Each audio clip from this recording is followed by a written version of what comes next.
काही प्रवास अंतराने मोजले जात नाहीत. ते मोजले जातात संघर्षाने, निर्णयाने आणि स्वतःपेक्षा मोठं काहीतरी घडवण्याच्या ध्यासाने. एक सामान्य माणूस स्वप्न पाहतो, पण काही माणसं स्वप्न फक्त पाहत नाहीत. ती इतरांच्या आयुष्याला नवी दिशा देतात. ही कथा आहे अशाच एका प्रवासाची, एका अशा व्यक्तिमत्वाची, ज्यांनी यशाला केवळ स्वतःपुरतं मर्यादित ठेवलं नाही, तर ज्ञान, संस्कार आणि माणुसकीची बीजं हजारो विद्यार्थ्यांच्या आयुष्यात रुजवली. आज आपण उभे आहोत या शांत, हिरव्यागार परिसरात, जिथे प्रत्येक झाड, प्रत्येक पायवाट, प्रत्येक वारा एक गोष्ट सांगतो.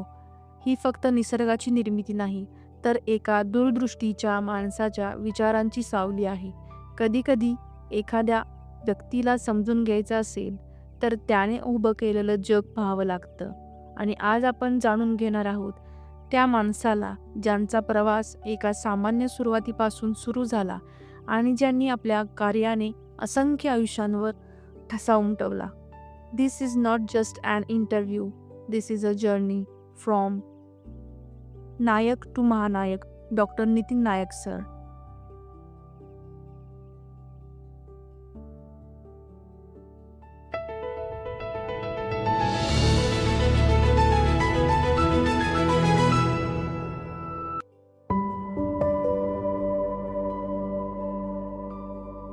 Welcome to the show sir. Thank you. कसे आहात मस्त मजेत. आणि लाईफ कशी चालू आहे? लाईफ हटके आहे, पण मजेत आहे. ज्याच्यामध्ये स्वतःच्या आनंदापेक्षा समाधान जास्त आहे, असं आहे. सर, जनरली कसं होतं, मी प्रत्येक एपिसोडमध्ये क्यू कार्ड्स घेऊन बसते. बट तुमची जर्नी बघितली तर मला क्वेश्चन सुचत नाही आहेत काय. सो मी म्हटलं आपण आज मन मोकळ्या गप्पा मारूयात, म्हणजे फ्लो मिळेल आपल्याला. छान. तर मला म्हणजे एक द डॉक्टर नितीन नाईक म्हणून सगळे सगळे तुम्हाला ओळखतात. पण तुमचं बालपण कसं होतं सर? बालपण असं वेगळं काय नव्हतं, पण फार श्रीमंती पण नव्हती आणि एकदम गरिबी पण नव्हती. माझ्या वडिलांचं हॉटेल व्यवसाय होता आणि 3 मुलं आम्ही, म्हणजे मोठी बहीण, धाकटी बहीण आणि मी मधला. अभ्यासात काय फारसं काय नव्हतं, कारण आई शिकलेली नव्हती. परंतु आईची खूप इच्छा असायची की मुलांनी शिकलं पाहिजे आणि आम्हाला त्यावेळी तेवढं त्याचं महत्त्व कळत नव्हतं.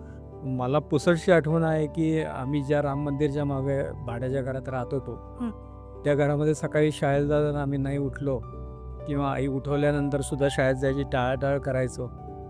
त्यावेळी आई तिथली एक कोयनेलची काठी घेऊन माझ्या पाठीमागे लागायची आणि मी गोल घराला चकरा मारायचं, तेवढं आठवतं आहे. आणि त्यामुळं फार काय अभ्यासात त्यावेळी नव्हतो आणि घरातल्यांची इच्छा होती की मी माझी जुनी 11वी शेवटची मॅट्रिक त्यावेळी म्हणून ते पास होणं हेच आमचं ध्येय होतं. आणि फॉर्च्युनेटली खूप कमी मार्काने मी पास झालो, पण घरातल्यांना मी पास झाल्याचा आनंद होता. मग त्याही वातावरण कसं होतं? स्ट्रिक्ट होतं की म्हणजे असं? नाही, दुर्दैवानं काय होतं की आई वडील त्यांच्याच व्यापामध्ये होते. वडिलांचं हॉटेल, आई घरामध्ये एवढी लोक, ते 2-3 खोल्याचं कौलारू घर, गळणारं घर, आणि त्यांचे चॅलेंजेस एवढे होते. त्यामध्ये आजच्या जेवढं मुलांच्यासाठी शिक्षणासाठी आईवडील प्रयत्न करतात तसं काही नव्हतं. आणि माझे आईवडील हे कर्नाटकातनं आलेले, त्यांना तेवढं मराठीचं काय नव्हतं. फक्त त्यांची इच्छा असायची शिकायला पाहिजे. मग शाळेत घातलं, क्लासला कुठल्या आहे शिकवणी म्हणायची त्यावेळी, हे सगळं केलं आणि अभ्यासाला त्या ठराविक वेळेला बसायचं. पण असं कोणी बघत नव्हतं की आम्ही खरोखर अभ्यास करतो का काय करतो. आणि खरं सांगू का, मला वाईट वाटतं की आम्ही अभ्यास करत नव्हतो. तरी पण आज एवढ्या पोस्टवर. पण हे आयुष्य एवढं मजेशीर आहे की एकाच आयुष्यामध्ये अनेक गोष्टी घडत असतात. म्हणजे एक पुस्तकासारखं तुमच्या लाईफमध्ये चॅप्टर्सच आहेत असे. माझ्या आयुष्यावरती पुस्तक पण आहे. कारण जेव्हा मी 11वी झालो त्यावेळी आनंदोत्सव होता आणि माझ्या वडिलांनी मला बोलवून सांगितलं. 2 चुका वडिलांनी केल्या असं मला आज वाटतं. त्यांनी चांगल्या अर्थाने केल्या अर्थात, की त्यांनी मला कॉलेजला जायला मोटरसायकल घेऊन दिली. म्हणजे हे 1975 साली, अरे वा. ज्यावेळी लोकांच्याकडे सायकल नसायची त्यावेळी. आणि मला सांगितलं की आपलं हॉटेल आहे सांगलीतलं मधुबन म्हणून जे फेमस हॉटेल होतं ते माझ्या वडिलांचं. आपलं हॉटेल आहे, तुला नोकरी करायची गरज नाही, तू शिक्षण BCom होऊन धंद्यामध्ये ये. हं. तुला किती मार्क पडले मी विचारणार नाही, किती वर्ष लागले विचारणार नाही. त्यांनी हे पॉझिटिव्हली सांगितलं आणि त्या वयामध्ये आपण तेवढी मॅच्युरिटी नसते आणि मी ते वेगळ्या पद्धतीनं घेतलं. मी कॉलेजकडे गेलोच नाही. मी मोटरसायकल घेऊन फिरायला सुरुवात केली. मी संपूर्ण भारत फिरलोय राजदूत मोटरसायकलवरून. मी नेपाळला गेलोय, मी श्रीलंकेला गेलोय मोटरसायकल. मोटरसायकल अरे वा. आणि आजही ती मोटरसायकल ठेवलेली आहे. त्याच्यानंतर ते कमी होतं का मी बॅडमिंटन खेळायचो. बॅडमिंटन मी युनिव्हर्सिटी खेळलो, स्टेट खेळलोय. हे अभ्यास नाही केला आणि तिसरी गोष्ट केली वयाच्या 20व्या वर्षी, 19-20व्या वर्षी, की डायरेक्ट मुंबईला मातोश्री बंगल्यावर जाऊन बाळासाहेब ठाकरेंच्याकडनं नगरपालिकेचं तिकीट घेऊन मी नगरपालिकेची निवडणूक लढवला. Thank God हारलोय. त्यामुळं पुढचं सगळं बदललं हं. आयुष्य. आणि मग मी 13 अटेम्प्ट केल्यानंतर मी बीकॉम पास झालोय. 13. 13 अटेम्प्ट अच्छा. म्हणजे मार्च, हं. ऑक्टोबर ऑक्टोबर, मार्च, करत करत ऑक्टोबर. करत आणि शेवटी मी 35% मी बीकॉम झालो. माझं लग्न झालं आणि मी व्यवसायामध्ये स्थिर झालो. तिथपर्यंतचा हा प्रवास बीकॉमपर्यंत झाला. रडत खरत का होईना झाला. आई वडील खुश झाले. सर त्यावेळी म्हणजे आई वडिलांनी दिलेला आजपर्यंत त्यावेळी दिलेला धडा तुम्ही आजपर्यंत फॉलो करताय असं कोणता धडा आहे का? नाही, आई वडिलांनी माझ्या वडिलांचं त्या काळामध्ये वालचंद कॉलेज ऑफ इंजिनिअरिंगमध्ये कॅन्टीन होतं आणि त्या काळामध्ये वालचंद कॉलेजला ही मुलं जी यायची ती मुंबईची यायची. म्हणजे अतिशय चांगल्या घरातली पारसी, सिंधी, खूप हुशार मुलं अशी ती यायची आणि माझ्या वडिलांचं तरुणपण त्या मुलांच्या बरोबर गेलं. तेव्हा त्यांना माहिती होतं की शिक्षणामुळं काय होऊ शकतं आणि त्यामुळं ते नेहमी म्हणायचे की शिक्षण झालं पाहिजे. आणि आज जे काही घडलंय माझ्या आयुष्यामध्ये, म्हणजे अक्षरशः शून्यातून मी आज इथपर्यंत येऊन आज नॅशनल लेवलवरती पण मी काम करतो हायर एज्युकेशनमध्ये. ते फक्त शिक्षणामुळं. ते आईवडिलांनी मात्र आमच्यावरती बिंबवलं होतं. सर असं म्हणतात की अपयशानंतर माणूस एकदा संपतो किंवा घडतो. तुमच्यासोबत म्हणजे ते झालं की तुम्ही घडला, त्याबद्दल थोडंसं सांगा. मी आजच्या तरुण पिढीला मुद्दाम जिथं जिथं जातो त्यावेळी सांगत असतो, कारण आजची तरुण पिढी चॅलेंजेस भरपूर आहेत. त्यामुळे एखादं जर मनासारखं नाही झालं तर ती नाराज होतात, डिप्रेशनमध्ये जातात, सुसाईड पर्यंत पण जातात. तिथपर्यंत झालं. माझ्या वडिलांचं हॉटेल होतं मी सांगितलं आणि माझ्या वडिलांचं हॉटेल आम्ही राम मंदिर, सांगलीचं राम मंदिर तिथं राहत होतो, जवळ होतं हॉटेल मधुबन आणि राम मंदिर. माझ्या वडिलांचा एक दिवशी ॲक्सिडेंट झाला बापरे. 90 साली अशी आणि माझ्या वडिलांना डोक्याला मार बसला आणि माझे वडील 14 वर्ष बेशुद्ध अवस्थेत होते, बापरे. कोमामध्ये. आणि त्या काळामध्ये 92 साली मला त्यांच्या औषधोपचारासाठी 2,000 ते 2,500 रुपये खर्च आहे. बापरे. खूप मोठी रक्कम होती. आणि मग त्याच काळात सगळ्या अडचणी सुरू झाल्या. आमच्या हॉटेलच्या जागेचा वाद झाला. जे आम्ही राहतं घर होतं ते आम्हाला सोडायला लागलं आणि सगळीकडनं अडचणी आल्या आणि त्यामुळं खूप खूप अवघड परिस्थिती आली. हॉटेल बंद झालं वगैरे वगैरे आणि काहीच नाही आमच्याकडं, राहायला घर नाही, काही नाही. त्याने माझा एक मित्र आहे सांगलीचा, डॉक्टर सतीश परांजपे म्हणून. त्याची मीरा हाऊसिंग सोसायटीमध्ये हॉस्टेल होतं, मुलींचं हॉस्टेल स्वतःच्या बिल्डिंगमध्ये. तिथं त्याने मला खाली राहायला दिलं. मी तिथं गेलो. मी बेशुद्ध असेल, माझे वडील, मुलगा माझा लहान 6 महिन्याचा, आई आणि बायको. आणि तिथं गेल्यानंतर आम्हाला लक्षात आलं की ठीक आहे राहायची सोय झाली, पण आमचं उत्पन्नाचं साधन काय नाही. मग त्यावेळी सतीश जो माझा मित्र तो म्हटला की इथं मुली राहतात, हॉस्टेल आहे, 120 मुली आहेत डेंटल कॉलेजच्या, तर त्यांच्या जेवणाची सोय तुम्ही करा. अरे वा. मग मी माझ्या बायकोला विचारलं, ती म्हणले मी करते. 120 मुलींचा स्वयंपाक माझी बायको 5 वर्ष करायची. बापरे. आणि मुली कुठल्या, एक मुंबईची, दुसरी कलकत्त्याची, तिसरी चेन्नईची, सगळ्यांकडे टेस्ट नाही राहा. पण माझी बायको 5 वर्ष स्वयंपाक करायची. मी 5 वर्ष तिच्यावर भांडी घासायचो. आई वडिलांचं करायची, कारण त्यांना बेशुद्ध असल्यामुळे त्यांना बेडसोय पाठीवरती, जखमाच्या वॉटर बेडवरती ठेवायला लागायचं. परंतु जिद्दीनं आम्ही ती 5 वर्ष केली. आणि हे करत असताना सगळ्यात महत्त्वाचं काय की आम्ही परत कॉलेजला ॲडमिशन घेतली. मी म्हणजे 13 अटेम्प्ट नंतर, आणि बायकोनंही बीकॉम झालेलं होतं, ती मुंबईहून ती आलेली. परत आम्ही कॉलेजला ॲडमिशन घेतली, आम्ही एमकॉमला ॲडमिशन घेतली. आणि नवरा बायको आम्ही लहान मुलगा आमचा असताना आम्ही कॉलेजला जायचो आणि त्यावेळी सगळे हसायचे आम्हाला की एवढे वयस्कर कसे काय आले. परंतु आम्ही जिद्दीनं गेलो. पहिल्या वर्षी लक्षात आलं की आपल्याला अकाउंटन्सीमधले डेबिट क्रेडिट पण येत नाही. आणि रडत खडत 13 वर्षांनी झालो होतो. पण मी 11वीला एका क्लासला जात होतो. माझे आणखीन एक दुसरे गुरु श्रीनिवास भोसले म्हणून चार्टर्ड अकाउंटंट आहे, त्यांच्याकडे क्लासला आम्ही दोघं जात होतो. त्यांनी अकाउंटन्सीमध्ये गोडी लावली आणि मग नंतर मी कायम पहिला आहे, गोल्ड मेडलिस्ट आहे. एम.फिल मी एका वर्षात केलं. पी.एच.डी मी 2.5 वर्षामध्ये रेकॉर्ड टाईममध्ये केलं आणि वयाच्या 35व्या वर्षी मी डॉक्टर निकिड नायक झालो आणि मग तिथनं दुसरं आयुष्य माझं सुरू झालं. सर आता मॅमबद्दल तर म्हणजे मी पर्सनली मॅमना ओळखते, कारण की त्या माझ्या क्लास टीचर होते MBAला. तर मॅमबद्दल मला असं विचारायचं आहे की मॅम आम्हाला तर शांत वाटत होते म्हणजे स्टुडंट म्हणून, मग त्या घरी तेवढ्याच शांत आहेत का स्ट्रिक्ट आहेत? नाही, हे मी आज जे काही आहे ते तुमच्या मॅममुळं आणि माझी बायको तिच्यामुळं. जेव्हा मी म्हटलं की 120 मुलींचा स्वयंपाक करायची, ती बॅकग्राऊंड नव्हती ती एवढी.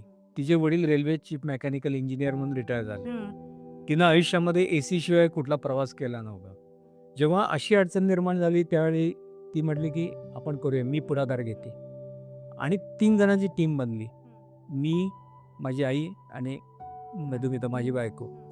आता माझ्या वडील आजारी असताना त्यांची सेवा करणं हे माझं कर्तव्य आहे, मी मुलगा आहे. नक्कीच.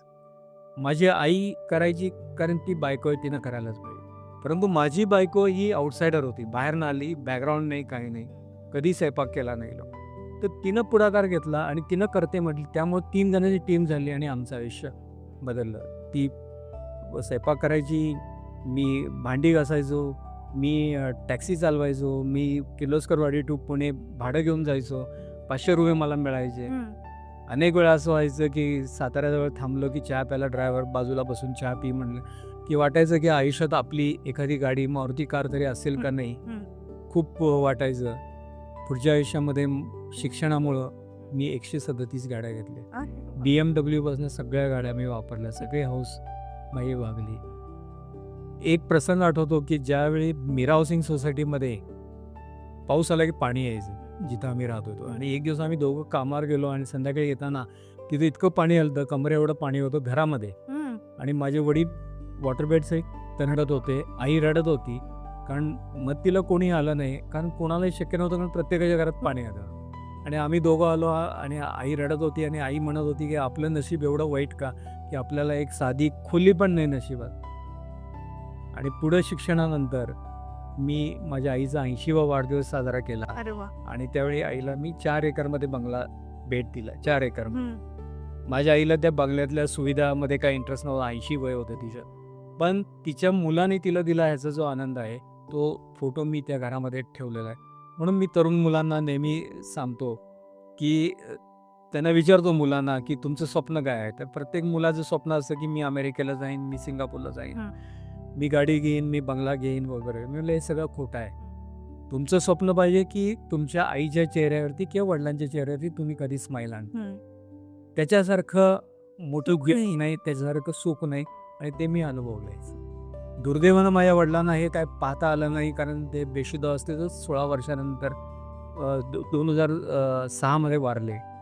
माझी आई 2016ला वारली, पण तिनं किमान 10 वर्ष हे सर्व आनंद मिळाला. हां, आणि शिक्षणामुळं घडलं. नशिबाने माझं जेव्हा मी PhD झालो, मी भारतीय विद्यापीठामध्ये पार्ट टाईम होतो आणि तिथं मला परत देव माणसं भेटली, डॉक्टर पतंगराव कदम साहेब किंवा डॉक्टर शिवाजीराव कदम साहेब यांच्यासारखी माणसं भेटली, त्यांनी संधी दिली. मी रेकॉर्ड टाईममध्ये डायरेक्टर झालो आहे. तुम्ही ज्या इन्स्टिट्यूटमध्ये शिकला त्या इन्स्टिट्यूटमध्ये मी पहिली 14 वर्षे डायरेक्टर होतो. मी भारतीय विद्यापीठामध्ये पार्ट टाईम लागलो आणि 15 दिवसांनी डॉक्टर पतंगराव कदम साहेबांशी संबंध आला आणि त्यांनी मला डायरेक्टर केलं. मग डीन झालो. भारतीय बँकेचा मी 25 वर्ष डायरेक्टर अरे होतो. वा. व्हाईस चेअरमन झालो. त्याच्यानंतर त्यांनी मला दिल्लीला नेलं. दिल्लीमध्ये माझे मनमोहन सिंग साहेबांशी चांगले संबंध अरे होते. मला अब्दुल कलाम साहेबांच्याबरोबर 20 मिनटं बोलायची, भेटायची संधी Great. मिळाली. त्यामुळे दिल्लीचा माझा कारकीर्द माझी 3 वर्षाची अतिशय चांगली झाली. मला राष्ट्रीय पातळीवरती काम करायची संधी मिळाली. म्हणजे जर आज कोणाला सांगितलं की जो मुलगा 35% वाला होता, ज्याला BComला 13 ॲटम लागले, तो आज हायर एज्युकेशनमध्ये नॅशनल लेवलवरती मी काम करतो. अनेक HRD मिनिस्ट्रीच्या कमिट्या आहेत, त्याच्यावरती मी आहे आणि अनेक ठिकाणी मी इन्स्पेक्शनला मॅनेजमेंट इन्स्टिट्यूटच्या देशभर जात असतो. हे शक्य आहे हे फक्त तुमच्या शिक्षणामुळं, जिद्दीमुळं आणि परिस्थिती बदलत असते. तुम्हाला निराश आणि नाराज तुम्ही ते जिद्दीनं केला. जर एखादा आता सध्या जनरेशनमध्ये कसं फर्स्ट अटेम्प्टमध्येच जर फेल झालं तर माणूस डिप्रेशनमध्ये जातो. पण तुम्ही 13 वेळा ते प्रत्येक वेळा अटेम्प्ट केला आणि त्यातनं बरंच सक्सेस मिळालं तुम्हाला. म्हणजे ही तुमची मोठं आहे ना, की आज काय होतं, की मुलांच्या बाबत आई-वडील पण जास्त सेन्सिटिव्ह आहे लहानपणापासून, की एखादी गोष्ट ती नाही म्हणत नाही. त्याला काय पाहिजे म्हणजे त्यांची ऐपत नसतील तरी आयफोन घेऊन देतील किंवा काय, कारण मुलं नाराज होऊ नयेत वगैरे वगैरे. आणि मी पाहिलेलं आहे की एकदा तुम्हाला मिळतंय म्हटल्यानंतर आहे ना, की नाही मिळणार हे स्वतःला पटवून घेण्याची त्यांची क्षमता राहत नाही. एखादी गोष्ट नाही झाली मनासारखी तर ती पटवून घ्यायला पाहिजे, त्याला सामोरं जायला पाहिजे. हे आजकालच्या मुलांना जमत नाही. म्हणून दुर्दैवानं आपण बघतोय की काही प्रेम प्रकरणं पण होणार, मुलींच्यावरती हल्ला होतो, काही ठिकाणी ॲसिड फेकलं गेलं. हे कशामुळे झालं की नाही हे स्वीकारायची ताकद तुमच्यामध्ये असायला पाहिजे, की एखादी गोष्ट मिळणार नाही आहे तुला. हे जर तुम्हाला समजायला लागलं तर तुम्ही आयुष्यातल्या अनेक प्रश्नांना अतिशय ताठपणे सामोरे जाल. माझ्या आयुष्यामध्ये माझी अनेक स्वप्न पूर्ण होत नव्हती. ज्यावेळी मी टॅक्सी चालवत होतो किंवा बायको स्वयंपाक करत होती. आमचं मंगळवारी आम्हाला सुट्टी असायची संध्याकाळी. मी, बायको आणि माझा मुलगा आम्ही हॉटेलमध्ये बाहेर जायचं. आमचं ₹100 बजेट असायचं. एक जास्त परोठा पाहिला असेल तर सुद्धा आम्हाला ॲडजस्ट करायला लागायचं, विचार करायला लागायचा. अशी ह्या परिस्थितीमधनं गेलो. खूप निराश वातावरण होतं. वडील आजारी आहेत, ते रिकवर होणार नाही हे माहिती आहे आम्हाला, तरी जिद्दीनं लढायचं आहे. आणि हे त्यावेळी जे काही मी शिकलो त्याच्यामुळे पुढच्या आयुष्यामध्ये यशस्वी झालो. अनेक वेळा अनेक गोष्टी नाही झाल्या, परंतु पुढच्या आयुष्यामध्ये सगळ्या झाल्या. माझी सर्व स्वप्न पूर्ण झाली. नक्कीच. आणि याच्यामध्ये मी म्हटलं ना की 4-5 माणसांचा सहभाग आहे. डॉक्टर सतीश परांजपे पहिल्यांदा, त्याच्यानंतर श्रीनिवास भोसले ज्यांनी मला अकाउंटन्सी शिकवलं, त्याच्यानंतर डॉक्टर पतंगराव कदम साहेब त्यांनी मला संधी दिली, डॉक्टर शिवाजीराव कदम साहेब जे आपले व्हाईस चान्सलर होते त्यांनी मोठं केलं, आणि माझी आई आणि माझी बायको या 6 जणांच्या पाठिंब्यामुळं आणि योग्य वेळी शिक्षण घेतल्यामुळं मी आज या पदार्थी पोचलो आणि या खुर्चीवर येऊन बसलो. हे जर शिक्षण नाही झालं असतं तर काय झालं असतं, तर 100% तुमचे मिरज मिशन असेल किंवा सांगली सिव्हिल हॉस्पिटलच्या बाहेर माझी चहाची गाडी असते. आज मी जवळजवळ 100च्या वर मॅनेजमेंट इन्स्टिट्यूटचे इन्स्पेक्शन केले देशभर. ग्रेट. केरळमध्ये गेलो आहे मी, उत्तर प्रदेशमध्ये गेलो आहे, दिल्लीला अनेक वेळा गेलो आहे. हे सगळं या आयुष्यामध्येच घडतं, शक्य आहे. तुमच्या म्हणजे तुमची मेहनत आहे म्हणून एवढं आहे, नाहीतर बाकीचे आपण बघतेच नसेल. नाही, म्हणून तर आहे ना की कुठलीही गोष्ट सहजासहजी होत नाही होत. सहजासहजी होत नाही. त्याला मेहनत लागते, जिद्द लागते, कष्ट करायची तयारी लागते, पेशन्स पाहिजे. हा, ते महत्वाचं आहे. पेशन्स महत्वाचं. की आज लगेच झालं आणि लगेच आजच्या लोकांना इन्स्टंट आहे. इन्स्टंट जर मॅगी सारखं. मॅगीसारखं तुम्ही एक मेसेज पाठवला किंवा एक तुम्ही व्हॉट्सअप फेसबुकवर टाकला आणि त्याला रिप्लाय नाही आला, लाईक नाही आला, तरी मुलं मुली डिस्टर्ब होतात. इथं काय लाईक परमेश्वराकडे नाही आलं, त्याची वाट बघायची, तो कधी लाईक करतोय. पण होतो. सर, भारती विद्यापीठबद्दल आपला आता विषय चालू आहे, तर तिथली काय आठवण आहे का तुमच्या म्हणजे मनात? मी माझा बहुतेक जो डायरेक्टर म्हणून मी सांगली कोल्हापूरला होतो, त्यावेळी मी ग्रामीण भागातील मुलांसाठी मी खूप काम केलं. खूप स्टोरीज आहेत की ज्या मुलांनी शहर बघितलं नाही, पायात कधी चप्पल घातली नाही, अशा मुलांना मी साहेबांच्याकडनं फी कन्सेशन असेल किंवा आणखीन कोणती मदत असेल किंवा त्यांना एक कॉन्फिडन्स द्यायचा विषय असेल, असे करून आज मी तिला माझे 500 ते 600 मुलं जगभरात आहेत. आणि ही सगळी मुलं ग्रामीण भागातील. काही लोक कोटीचं पॅकेज घेतात. आणि मला सांगायला आनंद वाटतो, 2 दिवसापूर्वीच माझ्याकडे एक माझा विद्यार्थी आला होता, पुण्याचा विद्यार्थी होता, पण तो ग्रामीण भागातील होता. मंचर या ठिकाणचा होता आणि त्याला मी मदत केली. कशी मदत केली? आपला MBAचा 2 वर्षाचा कोर्स असतो. शेवटची सेमिस्टर मेमध्ये असते. त्याला 4 महिने आधी जॉब लागला होता चांगल्या कंपनीमध्ये. नॉर्मली नियमाप्रमाणे त्याला जॉब घेता येत नाही कारण त्याचा कोर्स पूर्ण व्हायला पाहिजे होता. परंतु मला माहिती होतं की त्याच्या घरची परिस्थिती काय आहे आणि त्याला आता कमावणं आणि जॉब घेणं महत्त्वाचं होतं. आणि म्हणून मी त्याला खास परवानगी दिली की तू जा, परीक्षा दे आणि बाकी जमेल तसं तुला येत जा. आणि ते त्याला एवढं लक्षात राहिलं की आज तो एका औषध कंपनीमध्ये व्हाईस प्रेसिडेंट आहे. जवळजवळ 200 MBA त्याच्या हाताखाली आहे बा. तो आज त्या दिवशी मला भेटायला आला. आणि काही वेळा नियम आहेत ठीक आहे.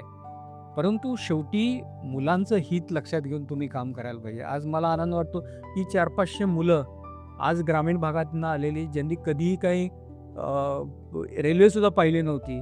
आज ते कंटिन्युअसली विमानानं प्रवास करतात आणि सगळे माझ्या टचमध्ये आहेत. एका शिक्षकाला याच्यापेक्षा मोठा आनंदाचा क्षण असू शकत नाही. आणि भारतीय विद्यापीठ हे असं आहे की डॉक्टर पतंगराव कदम साहेबांनी त्याची सुरुवात केली वयाच्या 18 वर्षी ग्रामीण भागामध्ये येऊन. आमच्यासमोर आदर्श त्यांचाच आहे, शिवाजीराव सरांचा आहे. ही माणसं ग्रामीण भागातून येऊन दिल्लीमध्ये सुद्धा ज्यांनी UGC आणि बाकी सगळ्या मिनिस्ट्रीमध्ये नाव केलं. तर हा आमच्या सर्व मुलांना आणि ग्रामीण भागातील मुलांना हा आदर्श असला पाहिजे असं मला वाटतं. सर, डिरेक्टर म्हणून तुमचा पहिला दिवस कसा होता? डायरेक्टर म्हणून मी पहिल्यांदा येऊन बसलो. मलाही खोटं वाटत होतं की मी कारण मी लगेच डायरेक्टर झालो. मला अनुभव नव्हता काय. आणि पतंगराव कदम साहेबांचं बारीक लक्ष असायचं. आणि मी आणि पतंगराव कदम साहेब जे साहेबांना ओळखतात त्यांना माहिती ते फार कमी बोलतात आणि तुम्हाला समजून घ्यायला लागतं. मी खुर्चीवर बसलो आणि साहेबांचा फोन आला. बसलास काय? मला 2 मिनटं कळेना काय झालं. मग बसलास काय म्हणजे चार्ज घेतला काय. तर त्यांनी 2 मिनटं मला विचारलं आणि फोन ठेवला. आणि मग मला थोडंसं मग तो सिलसिला हा कंटिन्यू राहिला. आणि साहेब अनफॉर्च्युनेटली 2018मध्ये गेले. तोपर्यंत दररोज पहाटे साहेब मला 5 वाजता फोन करायचे. अरे वा. आणि साहेबांचा माझा एक वेगळा रॅपो होता. आणि त्यांच्याकडनं खूप मी शिकलो. आणि त्यामुळं आज आयुष्याच्या 3ऱ्या टप्प्यामध्ये मी पुन्हा वेगळं मगाशी म्हटलं की आयुष्य कसं आहे तुम्ही विचारलं, मी हटके म्हणलं. तर मी आज ज्या भागामध्ये राहतो कुपवाडला त्या भागातली 42 गरीब मुलं मी दत्तक घेतले शिक्षणासाठी. मी आणि माझी बायको. आणि आम्ही दोघंही त्या मुलांच्या शिक्षणासाठी खूप प्रयत्न करतो. कारण आम्हाला माहिती आहे की त्यांचं जर आयुष्य बदलायचं झालं आमच्यासारखं तर शिक्षणाशिवाय पर्याय नाही.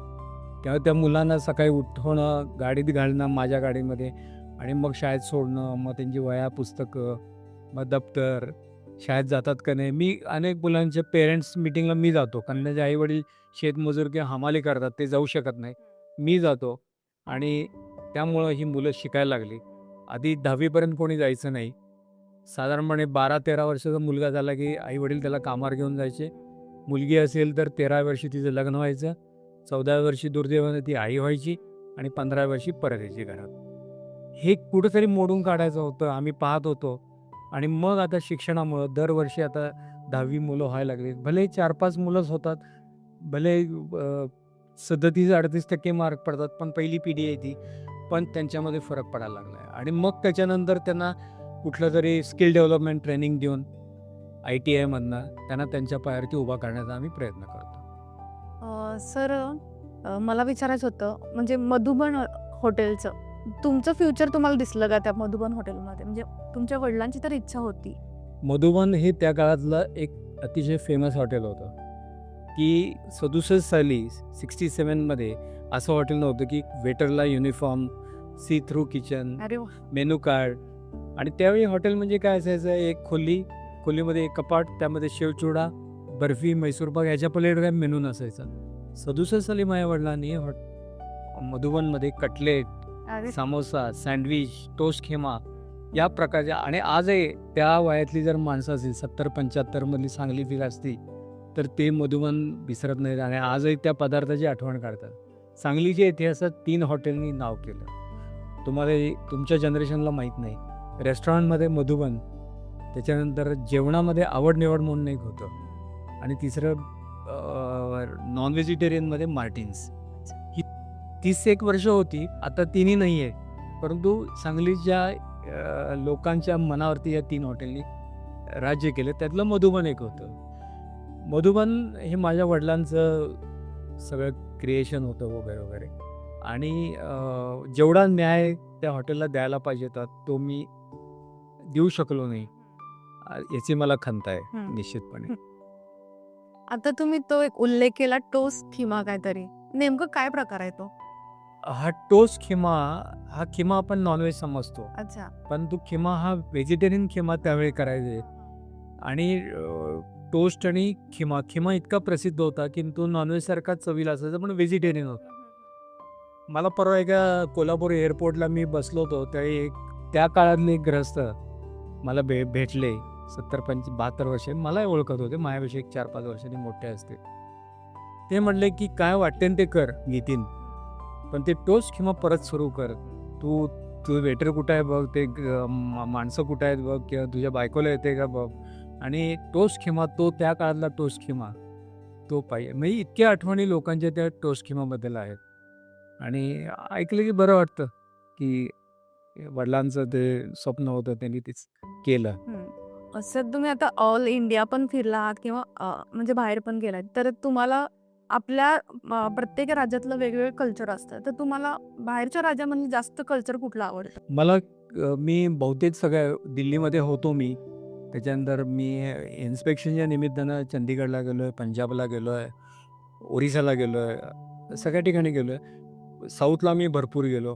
बेंगलोरला मी खूप वेळा गेलो, 40-50 वेळा गेलो असेल. पण मला केरळ जास्त आवडतं. केरळची म्हणजे ओव्हरऑल एज्युकेटेड आहेत आणि वागायला चांगली आहेत आणि सुशिक्षित सगळाच समाज आहे तो त्या ठिकाणी, आणि निसर्ग तर फॅन्टॅस्टिक आहे. आता मी एका इन्स्टिट्यूटला गेलो होतो, ते लिटरली जंगलामध्ये इन्स्टिट्यूट होती, अरे वा. आणि त्याची टर्म पण इंटरेस्टिंग होती. तुमची टर्म कशी 4 महिने, त्यांची नाही, 45 डेज, सकाळी 8 ते रात्री 8, 45 डेज, आणि त्याच्यानंतर 10 दिवसाचा ब्रेक सगळ्यांना, टीचर्सना वगैरे. असं वेगळं होतं त्यांचं. पण खूप ठिकाणी फिरल्यामुळं खूप पाहायला मिळालं, खूप शिकायला मिळालं, मोठमोठ्या इन्स्टिट्यूट पाहायला मिळाले, आणि तो फायदा झाला आता. सर, तुम्ही फूडी आहात? फूडी मी नाही आहे, माझे चॉईस फार लिमिटेड आहे. परंतु माझी बायको मगाशी सांगितलं की she is a very good cook. ती चांगला स्वयंपाक करते. एस्पेशली मला 2च प्रकारच्या, एक आयदर टिपिकल साऊथ इंडियन किंवा टिपिकल महाराष्ट्रीयन. मी पंजाबी मला फूड आवडत नाही. आणि माझ्या फार्म हाऊसला मी एक बोर्ड लावलेला आहे, त्यावर लिहिलेलं आहे नो पनीर झोन आहे. तर 3 वर्ष मी दिल्लीला होतो, आणि दिल्लीमध्ये ते पनीर बघून मला, आणि आता तर पनीरचं एवढं ऐकतोय, तर पनीर मला नाही चालत. मला टिपिकल महाराष्ट्रीयन जेवण अगदी साधं, आणि जर भाकरी, भाजी आणि पिठलं मिळालं तर मला खूप आवडतं ते, आणि मी ते हुडकण्याचा प्रयत्न करतो कुठेही गेलो तर. आणि मग खाण्यामध्ये चाट चालते. इन्स्पेक्शनला गेलो तरी मला पाणीपुरी कुठे मिळते का तो मोह होतो, आणि ते हुडकून काढतो मी. विथ लिमिटेड चॉईस आहेत. सर, आता मगाशी आपला विषय निघाल्याप्रमाणे पतंगराव कदमांसोबत तुमचं बॉन्डिंग वेगळंच होतं. मग त्यावेळेच्या काही आठवणी आहेत का, ते तुम्ही अजूनपर्यंत जपून ठेवलेत? खूप आठवणी आहेत. त्यातली एक छोटीशी स्टोरी जर सांगायची झाली तर, साहेब पालकमंत्री होते कोल्हापूरचे, आणि कोल्हापूरचे पालकमंत्री असताना मी त्यांच्यावर असायचो कोल्हापूरला. एकदा गेस्ट हाऊसला ते आले असताना एक फाटका माणूस, म्हणजे त्याचे कपडे फाटलेले वगैरे होते, तो साहेबांना भेटण्यासाठी धडपडत होता, आणि त्याला भेटणं शक्य होत नव्हतं. आणि माझी नजर होती, मी पाहिलं, आणि मी शेवटी साहेब गाडीत बसताना त्याला मी साहेबांच्याकडे घेऊन गेलो. तर त्याचा प्रश्न असा होता की त्याचा मुलगा आमच्या कोल्हापूरच्या इंजिनिअरिंग कॉलेजला शिकत होता, आणि त्यांना त्या मुलाला तिथनं काढून त्यांना बुलढाण्याला घेऊन जायचं होतं. तिथलं गाव होतं त्यांचं. तर कशासाठी साहेबांनी विचारलं की का काढताय, ते म्हणले की 70-80 हजार फी भरून मी त्याला घातलेला आहे. त्याचा मोठा भाऊ त्याला शिकवत होता, परंतु दुर्दैवानं त्या भावाचा ॲक्सिडेंटमध्ये मृत्यू झाला. मी शेतकरी आहे, आणि मला आता त्याची फी परवडणार नाही, म्हणून मी त्याला डिप्लोमाला किंवा बुलढाण्यामध्ये संस्थात घालीन आणि त्यासाठी मला त्याचं टी-सी पाहिजे. आणि कॉलेजवरती गेलो होतो इंजिनिअरिंग कॉलेजमध्ये. ते म्हटले की 4 वर्षाची फी भरली पाहिजे, देत नाही. आणि साहेबांचं गडबडीत होते, पण साहेबांनी मला सांगितलं की त्या प्रिन्सिपलला सांग आणि द्यायला. आणि साहेब तर करोडो रुपये फी माफ करतात, परंतु ते जे शिक्षक जे प्रिन्सिपल होते ते नवीन आलेले होते. त्यांना नियमाप्रमाणे जर टी-सी द्यायचं असेल तर पुढच्या 3 वर्षाची फी भरायला पाहिजे, हे त्यांनी त्याच्याप्रमाणे सांगितलं. मॅडम होत्या, मी त्यांना सांगितलं की असं साहेबांचा निरोप आहे की त्याची टी-सी द्या वगैरे. त्यानंतर संध्याकाळी तो परत कोल्हापूरला माझ्या केबिनला आला, अक्षरशः रडवेला झाला होता. म्हटलं काय झालं?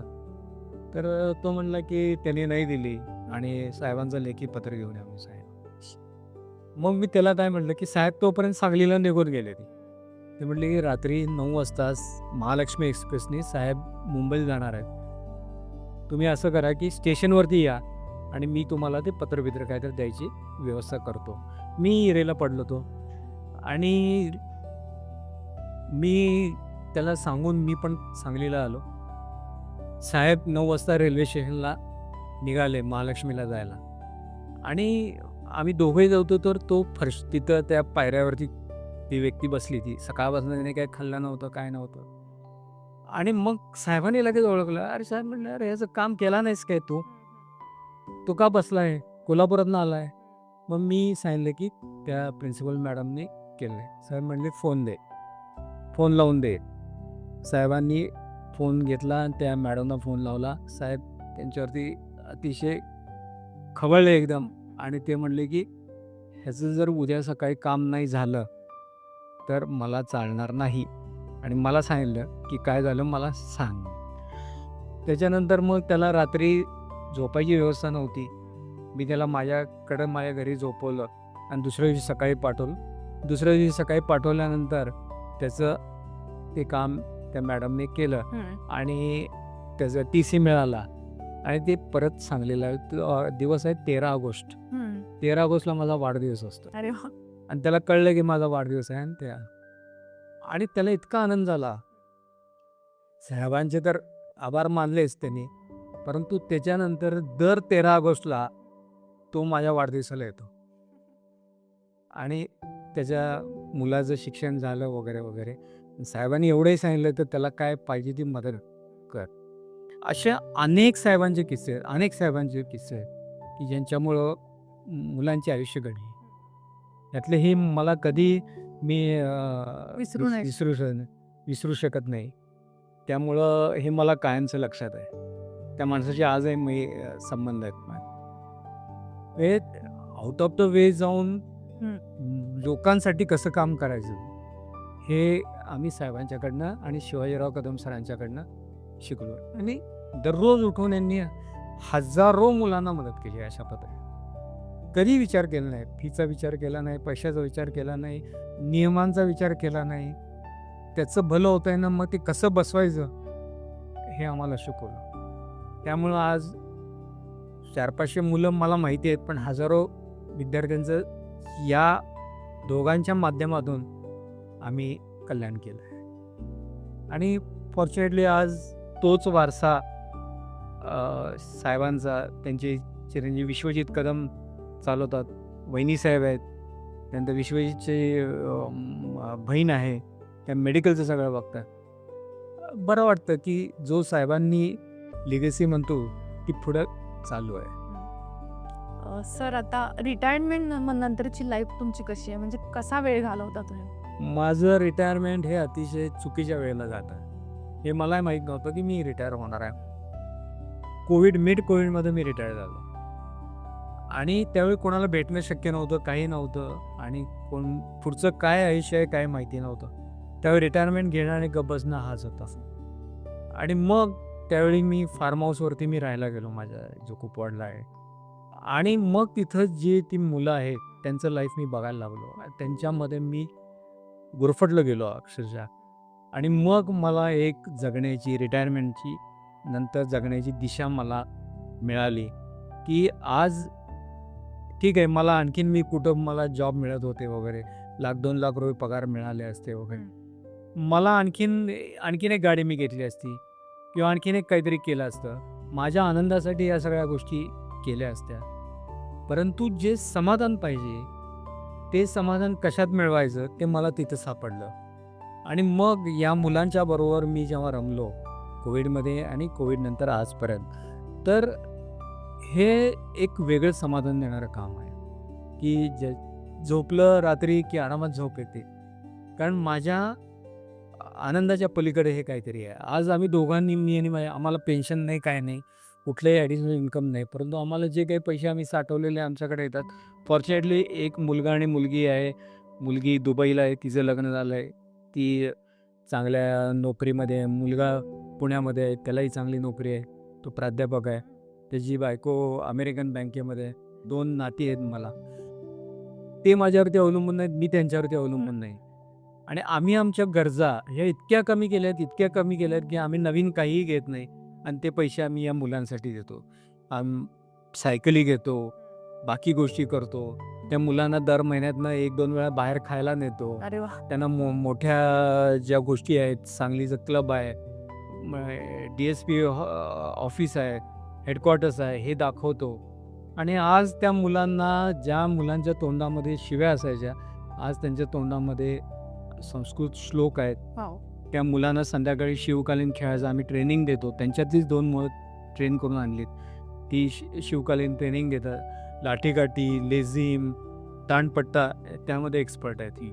आणि त्यामुळं रिटायरमेंटचं माझं आधीचं आयुष्य भारतीय विद्यापीठातलं अतिशय बिझी असायचं. कारण साहेब 5ला फोन करायचे, 5चा दिवस सुरू व्हायचा. साहेबांनी फोन करायच्या आधी सगळे पेपर वाचून ठेवायला लागायचे, की साहेब काय विचारतील सांगता येत नाही. आणि त्यामुळं 5ला दिवस सुरू व्हायचा. आणि मग रिटायरमेंटनंतर कोविडमध्ये खूळ लागायची वेळ आली असती, जर आम्ही दोघांनी या पद्धतीनं या मुलांच्यामध्ये आम्हाला अडकून नाही घेतलं असतं. म्हणून म्हणतो की लाईफ रिटायरमेंटनंतर एक काहीतरी पर्पज पाहिजे, काहीतरी पॅशन पाहिजे. आज ज्या ठिकाणी राहतो त्या ठिकाणी निसर्गाचं मी बघतो. ओसाड माळावरती 3,500 झाडं लावलेली आहे. कुठलं म्हणेल ते फळ आहे. नाही, मी आता तिकडेच वळणार होते. राधानगरी फार्म तुमच्या जिव्हाळ्याचा विषय आहे. मग तो कसा डेव्हलप केला? राधानगरी फार्म हाऊस हा माझा जिव्हाळ्या, म्हणजे माझं जीवनच आहे त्याच्यामागे. ज्यावेळी 2005ला मी ती जमीन घेतली 3 एकर, ती बॅरन लँड होती. तिथं गवताचं पातं पण नव्हतं. आज तिथं जवळजवळ 3,500 झाडं लावली. अरे वा! कालही मी 108 झाडं लावली एका दिवसात? एका दिवसात. अरे वा! खड्डा दिसला की झाड लावतो आम्ही. आणि त्यामुळं आज प्रचंड छान वनराई झाली. ती बघायला मुंबईवरून लोक येतात. काही वेळा माझे दिल्लीवरून मित्र पण आलेले होते. आणि ते बघितल्यानंतर ते म्हणले, अरे तुम तो हेवन में रहते हो, तुम दिल्ली में क्यों आए? इतकं सुंदर झालेलं आहे त्या ठिकाणी. आणि फिरायला ट्रॅक वगैरे आहे, मचान आहे, लायब्ररी आहे, थिएटर आहे वगैरे, जुन्या गाड्यांचं कलेक्शन आहे, सगळं आहे. आणि एक समाधान आहे की आपण लावलेली झाडं आज मोठी झाली. दररोज 2 वेळा मी त्या झाडांशी बोलतो, लिटरली बोलतो. आज ते जंगल झालं आहे, पण प्रत्येक झाड जरा जरी वाढलेलं असलं, जरा जरी, तर मी त्याला हात लावल्यानंतर मला वाटतं की त्याच्यामध्ये परत जीव येईल. म्हणजे एका स्टुडंटला घडवताना जसं आपल्याला वाटतं. ॲब्सोल्युटली. पहिला रोल जो होता आयुष्यातला, तो स्टुडंटला घडवण्याचा, आज त्याचं समाधान आहे की कुठेही गेलो. आज मला सांगलीमध्ये मला सांगायला आनंद वाटतो की 10 ते 12 बँकेचे मॅनेजर हे माझे विद्यार्थी. अरे वा! आणि हे कुठले? सांगली कोल्हापूरमधले, ज्यांना त्याची क्रेडिट 5 रुपये नव्हती. जेव्हा विद्यार्थी होते त्यांना कोण पैसे देत नव्हते. 3-4 मुलांना फी भरायला, बँकेचं कर्ज काढायला मी जामीनदार राहिले. एक मुलगा आहे धनाजी दबडे म्हणून, शेअर मार्केटमध्ये तुझं मोठं काम आहे, तर त्यांनी मोठे पैसे मिळवले. माझं एक काम होतं म्हणून मी त्याच्याकडे हुडकत गेलो आणि तो भेटला मला. आणि एवढा त्याला आनंद झाला. त्यानं त्याची जी खुर्ची आहे त्याच्या ऑफिसमध्ये, त्या खुर्चीवरती मला बसवलं आणि बायकोला घेऊन दोघांनी माझ्या पाया पडल्या. आणि मी विसरलो होतो की मी त्याला काय मदत केली. तो म्हणला की मी आटपाडीमधनं आलो आहे आणि मला फी भरायला पैसे नव्हते, पण मी बँकेचं कर्ज काढणार होतो. मी कॉर्पोरेशन बँकेमध्ये गेलो तर त्यांनी मला पैसे नाकारले आणि म्हणून मी ॲडमिशन कॅन्सल करायला आलो. त्यावेळी मी सांगितलं त्याला की काय कॅन्सल करायला लागलं आहे. तर त्यानं सांगितलं की मला बँकेनं कर्ज नाकारलं आहे, माझ्याकडे पैसे नाहीत तेवढे. मग मी त्याच्याबरोबर बँकेत गेलो आणि त्या बँकेमध्ये मी त्याला गॅरंटी राहिलो 2 वर्ष आणि त्याच्यानंतर तो MBA झाला आणि त्याच्यानंतर शेअर ट्रेडिंगमध्ये त्यांनी मोठे पैसे केले. बेंगलोरमध्ये प्रॉपर्टी केली, सांगलीमध्ये बंगला आहे त्याचा वगैरे. आणि मग त्याच्या घरी मी गेलो, त्याचा आनंद त्याला एवढा झाला.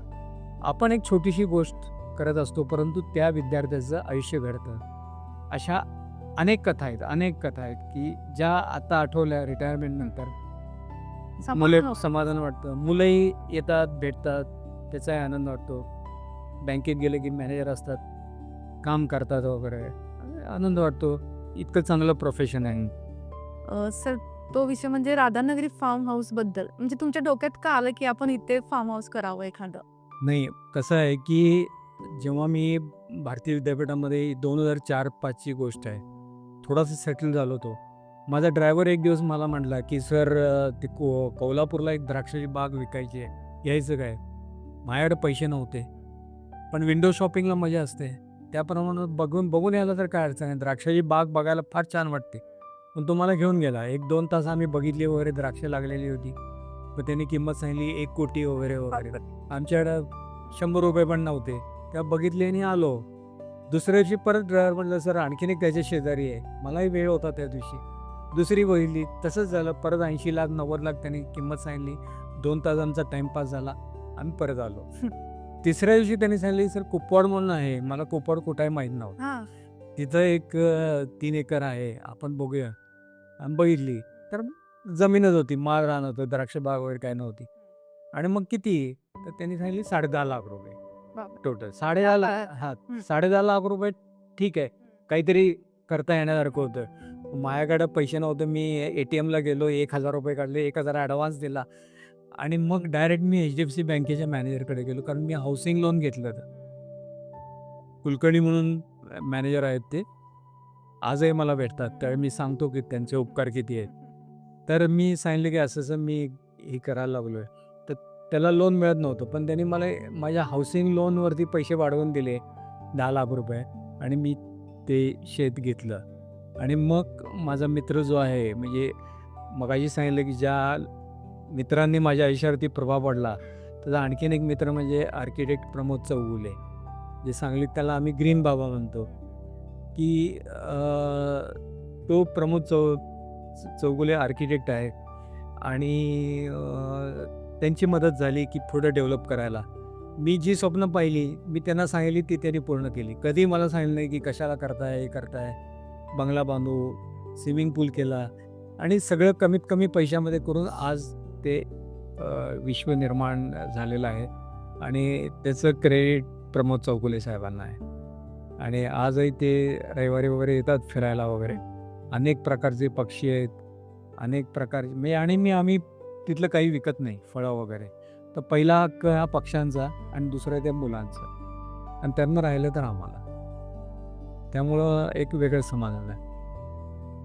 सर, आता आपण तुमची जर्नी डिस्कस केली. तुम्ही म्हणाला की तुमची सगळी स्वप्न पूर्ण झाले, पण एखादं स्वप्न असं आहे का की अपूर्णच राहिलंय? आता अपूर्ण नाही आहे, म्हणजे पण त्या स्वप्नपूर्तीसाठी मी प्रयत्न करतोय. जी मुलं मी दत्तक घेतलेली आहेत, त्यातल्या बऱ्याचशा मुली आहेत ज्या अदरवाईज मी सांगितलं की त्यांचं काय असतं अवस्था. मला त्यातली एखादी तरी मुलगी ही अधिकारी करायची आहे. अरे वा. ते माझं स्वप्न आहे. भले ते पोलीसमध्ये असेल, आर्मीमध्ये असेल किंवा सरकारी. मी त्यांना मुलांना घेऊन दाखवून आणतो की सरकारी ऑफिस म्हणजे कसं असतं, कलेक्टर काय असतो, पोलीस काय असतं, त्यांचं काम काय असतं. इन्स्पायर आहेत त्या, जिद्दी पण आहेत. आता नशिबाची साथ मिळाली तर ते माझं स्वप्न आहे. माझ्यासाठी नाही, मुलं माझी शिकली, चांगली झाली, नातवंड पण शिकतील, त्यांना चांगल्या ऑपॉर्च्युनिटीज आहेत. परंतु ह्या आमच्याबरोबर ज्या मुलं, त्यांच्यापैकी मुली जर मोठ्या झाल्या, त्यांचं घर जर पहिलं, आज जे पत्र्याच्या घरामध्ये राहतात, ते जर स्वतःच्या घरामध्ये राहायला गेले तर त्याचा आनंद मला मोठा आहे. सर, आता वळूया आपल्या सगळ्यांच्या आवडत्या सेगमेंटकडे, ज्याचं नाव आहे रॅपिड फायर.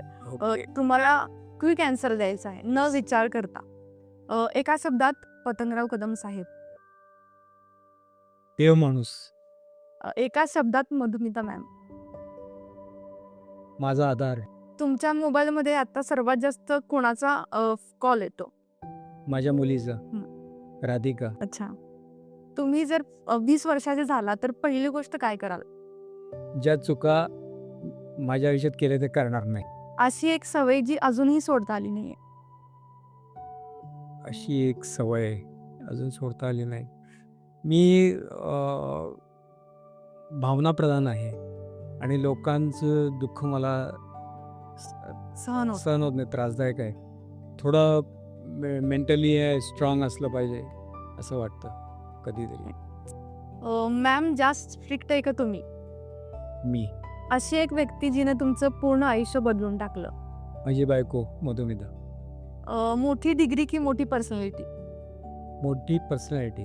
डिग्री अनेक लोकांच्याकडे असते, परंतु त्यांचं वागणं त्या पद्धतीने नसतं. आज जर तुम्हाला कोणाला थँक्यू म्हणायचं असेल तुमच्या लाईफमध्ये तर ती व्यक्ती कोण असेल? सर्व कदम कुटुंबीय, वाव. सगळे कदम ते घराणा. त्यांचे उपकार कधीही विसरू शकत नाही. त्यांनी आज त्यांचं नाव घेताना सुद्धा माझा स्वर, दिसतंय सर ते. कारण इतका प्रभाव आहे त्या लोकांचा. फार्म हाऊस की कॉलेज कॅम्पस? Farmhouse. असा एखादा दिवस परत तुम्हाला जगायला आवडेल तुमच्या लाईफ मधला तो कोणता आहे? परत मी माझ्या पहिली बॅच ज्यावेळी मी डायरेक्टर होतो त्या बॅच बरोबर पुन्हा एकदा दिवस घालवले. 1994ची MBAची बॅच. मी नवीन, ती मुलंही नवीन, कॉलेज नवीन, त्यामुळे सगळे चॅलेंजेस होते, पण ती मजा आजही मिस करतोय. तर आजचे सगळे क्वेश्चन झालेत, म्हणजे मला जे मनात आले ते मी तुम्हाला विचारले सर. तर आता आपल्या ऑडियन्समध्ये कोण स्टुडंट्स असतील किंवा आपला पॉडकास्ट कोण बघत असतील तर तुम्ही त्यांना काय संदेश देऊ शकता? मी मगाशी सांगितल्याप्रमाणे की पेशन्स ठेवा. यश हे लगेच उद्या मिळणार नाही, तुम्हाला संध्याकाळी मिळणार नाही, त्यासाठी प्रयत्न करायला लागतील. आणि आयुष्य हे बदलतं, त्यामुळं आज जर अपयश आलं तर ते अपयश कायम आयुष्यभराचं नाही आहे. ते त्या मिनिटापुरतं आहे, त्या दिवसापुरतं आहे. प्रत्येक दिवस हा नवीन असतो आणि प्रत्येक दिवस हा आपण त्याच पॉझिटिव्हनी घेतलं तर तुम्हीच, जग नको, बाकी कोण नको, तुम्हीच तुमचं आयुष्य तुम्ही बदलू शकता आणि तुमच्याच हातामध्ये आहे. म्हणजे आज जर तुम्ही आध्यात्मिक सगळ्यांचं जे सांगतात ते हेच सांगतात ना, तूच तुझ्या यशाचा शिल्पकार आहेस. वामनराव पैंनी सांगितलं. सर्व तेच सांगतात की तूच घडवू शकतोस, फक्त तुझ्या हातामध्ये. तू जर निराश झालास, तू नाराज झालास तर तू काही करू शकणार नाहीस. तर प्रत्येक मिनिट, प्रत्येक दिवस हा सकारात्मक जर तुम्ही घेतला आणि स्वतःच्यामध्ये बदल करत गेला तर कालच्यापेक्षा मी आज आणखीन चांगला कसा वागू शकेल. तुमची स्पर्धा ही तुमच्याशीच ठेवा. जगाचं काय होतं त्याच्याशी मतलब ठेवू नका. तुम्ही तुमच्यामध्ये प्रयत्न करा. काल 35% होते, यावेळी आणखीन मी 40% मार्क पडतील, ठीक आहे, पण सकारात्मक विचार करत चला. आयुष्य तुम्ही यशस्वी व्हाल आणि तुमची सर्व स्वप्न पूर्ण होतील, व्हावीत, यासाठी मी तुम्हाला शुभेच्छा देतो. परंतु शेवटी स्वप्न तुमचं हेच पाहिजे की तुमच्या आईवडिलांच्या चेहऱ्यावरती तुम्ही स्माईल कशी आणणार आहात. तेच सर, तुम्हाला आपल्या शोमध्ये येऊन कसं वाटलं? ज्या वेळी मी माझ्या स्टुडंटना भेटतो तो माझा सर्वात मोठा आनंद असतो. कारण तुमची सुरुवात आम्ही पाहिलेली असते आणि तुमच्यामध्ये झालेले बदल पर्सनॅलिटीमध्ये ते आज पाहायला मिळतात. आणि एक इंडिव्हिज्युअल पर्सनॅलिटी म्हणून तुमच्यामध्ये झालेला फरक पाहून आम्हाला खूप खूप आनंद वाटतो. एका मिरजमध्ये एका कोपऱ्यामध्ये बसून जगाशी संपर्क साधणं हे सोपं काम नाही आहे आणि तुम्ही करत आहात याचा मनापासून आनंद वाटतो. आणि मी आणि माझी पत्नी दोघंही आम्ही तुमचे टीचर होतो, त्यामुळं तो आनंद आणखीन जास्त आहे. आणि कधीही विद्यार्थ्यांच्याबरोबर राहायला, मगाशी जरी मी म्हटलं की फार्म हाऊस का, हे खरं म्हणजे दोन्ही आहे, परंतु आज माझं आयुष्य फार्म हाऊसमध्ये असल्यामुळं मी ते म्हटलं. परंतु विद्यार्थ्यांच्याबरोबर, माझ्या विद्यार्थ्यांच्याबरोबर वेळ घालवायला, त्यांच्याशी गप्पा मारायला मला खूप आवडतं. आणि आज मला ही संधी मिळाली, एवढी मोठी संधी मिळाली आणि हजारो लोकांच्याबरोबर मी बोलत आहे, तर त्याचा आनंद मला निश्चित आहे. सर तुम्ही आम्हाला म्हणजे वेळात वेळ काढून इथे आला आणि खूप छान आमच्याशी गप्पा मारला त्याबद्दल तुमचे खूप थँक्यू. आणि तुमच्या आता फ्युचरसाठी पण माझ्याकडून खूप शुभेच्छा असतील आणि मी पण राधानगरी फार्ममध्ये येऊन एखादं तरी झाड लावेन हे मी प्रॉमिस करते तुम्हाला. Thank you. All the best. Thank you all so the much best. Sir. Thank you so. तर आज आपल्यासोबत होते doctor Nitin Nayak sir, former director of Bharati Vidyapeeth आणि लाखो स्टुडंटसाठी इन्स्पिरेशन. सरांच्या लाईफवरती एक बुक आहे ज्याचं नाव आहे कॉमन मॅन टू नायक, पण आपल्यासाठी ते आहेत नायक टू महानायक, कारण की त्यांनी आपली जर्नी स्वतःच्या हाताने लिहिली आहे. सो आजचा एपिसोड तुम्हाला कसा वाटला कमेंट करून नक्की सांगा आणि लवकरच भेटूया अशाच एका नव्या गेस्टसोबत. तोपर्यंत टेक केअर, स्टे इन्स्पायर्ड.